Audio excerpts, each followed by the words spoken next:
Assalamualaikum warahmatullahi wabarakatuh. Hai guys, apa kabar semuanya? Kembali lagi di channel aku Ruth Fermiati, channel yang akan membahas semua rangkaian kisah nyata dari dunia pertikaian dan pertikaian di seluruh penjuru dunia. Kisah nyata dari kalian wajib untuk aku suarakan, karena suara kalian itu terlalu berharga untuk dibiarkan diam.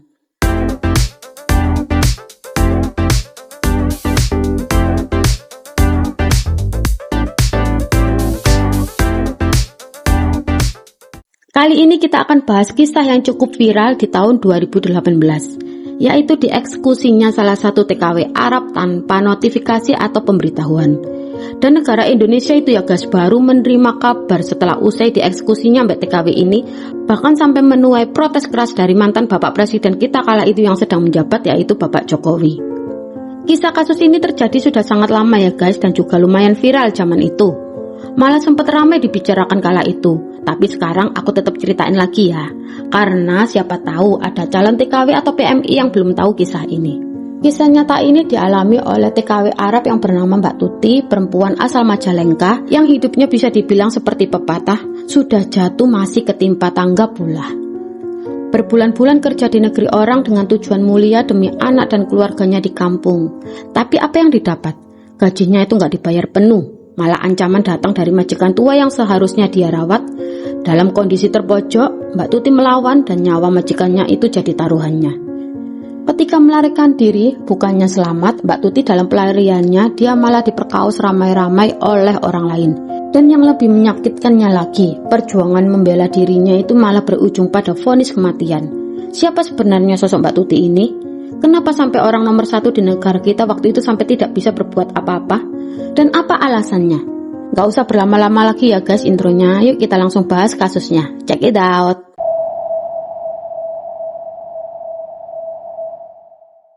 Tuti Tursilawati, perempuan asal Majalengka, Jawa Barat yang lahir pada tanggal 6 Juni 1984. Tuti adalah anak pertama dari 3 bersaudara. Orang tuanya bernama Ali Warjuki dan Iti Sarniti. Hidupnya sederhana banget ya guys, jauh dari kata berlebihan. Tuti sempat menikah, tapi sayangnya rumah tangganya nggak bertahan lama. Dari pernikahan itu, dia punya seorang anak laki-laki yang jadi alasan terbesarnya dia bertahan hidup. Namanya Aldo. Nah, si kecil Aldo inilah yang selalu ada di pikiran Tuti setiap kali dia mengambil keputusan. Di kampung Tuti kerja serabutan, tapi ya kalian tahu sendirilah guys, hasilnya itu kecil banget. Sementara kebutuhan hidup makin menumpuk. Bantu orang tua iya, ngurus anak juga iya, sampai akhirnya Tuti memutuskan jadi pekerja migran di tahun 2009. Lewat agensi resminya yaitu PT Arunda Bayu, dia berangkat ke Arab Saudi. Harapannya itu jelas ya guys, seperti para PMI kebanyakan, yaitu bisa kirim uang ke kampung, melunasi kebutuhan, dan kasih masa depan yang lebih baik buat anak semata wayangnya.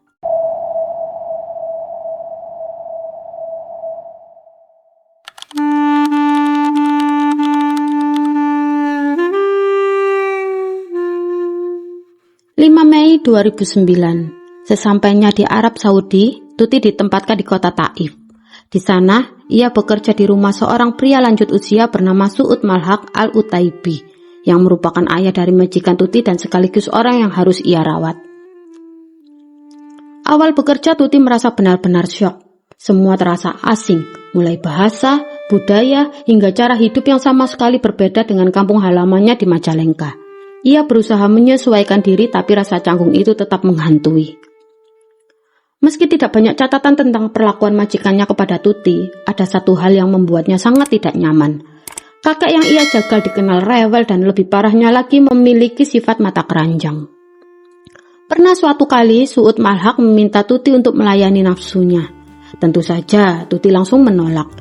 Baginya perilaku seperti itu tidak pantas, sekalipun datang dari seorang pria yang sudah lanjut usia.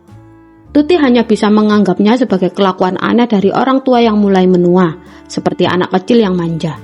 Hingga akhirnya 11 Mei 2010, ketakutan terbesar Tuti benar-benar terjadi. Malam itu, pria tua yang selama ini ia rawat diduga mencoba menyerangnya secara seksual. Emosi, stres, dan tekanan batin yang ia pendam berbulan-bulan seakan meledak pada satu hari yang sama, yaitu hari itu.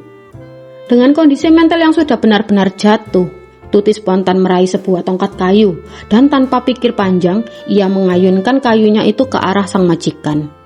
Pukulan itu mengenai langsung dengan keras hingga membuat pria lanjut usia itu terjatuh dan meninggal seketika di tempat. Begitu melihat tubuh majikannya tergeletak di lantai bersimbah cairan merahnya sendiri, Tuti tersentak ya guys. Ia sadar betul apa yang baru saja ia lakukan. Panik bercampur kalut langsung menyelimuti dirinya. Dan dalam kebingungannya itu, Tuti melakukan hal yang ia anggap sebagai haknya, yaitu yang selama ini belum diberikan. Ia mengambil uang tunai sebesar 31.500 real atau sekitar 126 juta serta sejumlah perhiasan milik majikannya. Dengan tergesa-gesa, Tuti langsung kabur dari rumah itu. Ia hanya membawa sebuah tas berisi pakaian, uang, dan perhiasan yang ia ambil. Tidak tahu harus kemana, Tuti berjalan sejauh mungkin, mencoba meninggalkan tempat tragedi itu, namun ia sama sekali tidak paham dengan daerah Taif. Semua terasa asing, gelap, dan menakutkan. Di tengah pelariannya, Tuti bertemu dengan sekelompok pria yang berjumlah 9 orang.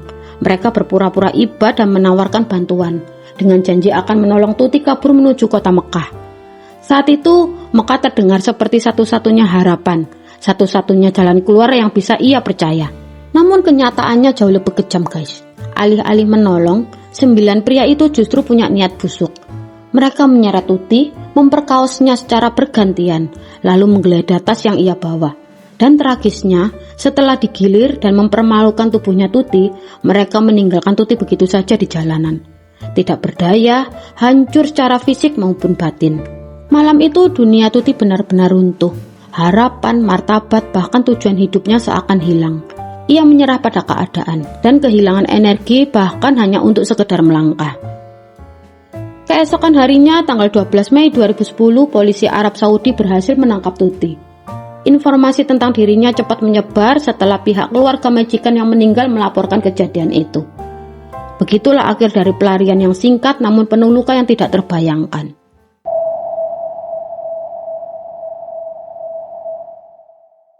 Setelah Tuti berhasil ditangkap, ia resmi ditetapkan sebagai tersangka. Berbagai proses panjang pun mulai dijalaninya, dari interogasi, investigasi, hingga penyelidikan yang mendetail. Semua fakta dan bukti kemudian dibawa ke meja hijau. Kasus Tuti pun resmi naik ke persidangan. Pihak berwenang di Arab Saudi segera menghubungi pemerintah Indonesia untuk memberi kabar. Menanggapi hal itu, Indonesia melalui KJRI Jeddah bergerak cepat. Mereka menunjuk seorang pengacara yaitu Bapak Abdurrahim M. Al-Hindi untuk mendampingi Tuti, agar ia tetap mendapatkan hak pembelaan hukum selama menjalani persidangan di negeri orang. Di hasil keputusan persidangannya di tahun 2011, Pengadilan Arab Saudi jatuhi vonis mati ke Tuti dengan kategori had gillah. Buat kalian yang belum tahu, had gillah ini level paling berat ya guys. Hukuman mati yang nggak bisa ditebus dengan denda ataupun dimaafin keluarga korban. Artinya keputusan ini itu udah ingkrah atau mutlak. Pemerintah Indonesia tentu tidak tinggal diam ya guys. Melalui KJRI Jeddah, mereka terus berupaya memberikan pendampingan hukum bagi Tuti. Tahun 2013, pemerintah mengirimkan seorang pengacara bernama Kudran Al-Zahrani untuk membela Tuti. Harapannya, upaya ini bisa memperkuat posisi hukum Tuti di mata pengadilan. Namun hasilnya belum sesuai harapan. Putusan sidang tahun 2011 yang menjatuhkan hukmat kepada Tuti tetap berdiri tegak. Tidak menyerah ya guys, tahun 2017 pemerintah kembali menunjuk pengacara baru yaitu Mazen Al-Kurdi untuk mengajukan banding. Langkah ini ditempuh dengan tujuan besar, yaitu membatalkan vonis mati yang menjerat Tuti. Sayangnya lagi dan lagi perjuangan itu pun menemui jalan buntu. Banding yang diajukan hingga tahun 2017 pun kembali mengalami kegagalan. Harapan Tuti dan keluarga di kampung halaman semakin redup, seakan jalan menuju kebebasan benar-benar tertutup rapat. Dari Presiden Bapak Susilo Bambang Yudhoyono sampai Presiden Bapak Jokowi, semuanya coba lobi ke kerajaan Saudi. Bahkan ada tokoh senior kayak B.J. Habibie yang turun langsung. Tapi ya guys, hasilnya pun tetap sama. Semua banding dan permohonan gerasi pun ditolak. Hingga akhirnya tanggal 29 Oktober 2018, Tuti dieksekusi di Taif. Dan yang bikin tambah nyesek ya guys, eksekusinya ini dilakukan tanpa ada pemberitahuan dulu ke pemerintah Indonesia. Keluarga pun kaget, karena kabar baru diterima setelah semuanya itu selesai. Reaksi keras langsung muncul. Mantan presiden kita Bapak Jokowi memanggil duta besar Saudi, menyampaikan protes resmi. LSM kayak Migrant Care juga angkat suara. Mereka bilang ini bukti lemahnya perlindungan buat pekerja migran. Sementara Komnas Perempuan menilai kasus ini menyatakan betapa rentannya perempuan kalau kerja di luar negeri tanpa perlindungan cukup dan memadai. Buat keluarganya yang di Majalengka, kabar itu jadi luka yang gak akan pernah hilang. Aldo harus tumbuh tanpa ibunya, dan Indonesia kehilangan salah satu putri terbaiknya di tanah perantauan. Jadi begitulah ya guys, kisah nyata dari Tuti Tursilawati, dari seorang ibu sederhana yang berjuang demi anaknya, sampai akhirnya berakhir tragis di negeri orang. Kisah ini bikin kita sadar betapa beratnya perjuangan para migran di luar sana.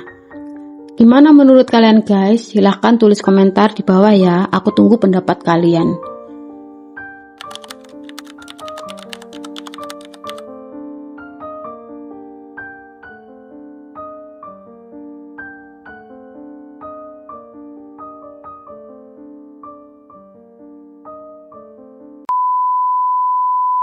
Terima kasih sudah mendengarkan kisah ini sampai selesai. Semoga kita semua bisa mengambil pelajaran dan gak cuma nonton tapi juga merenung.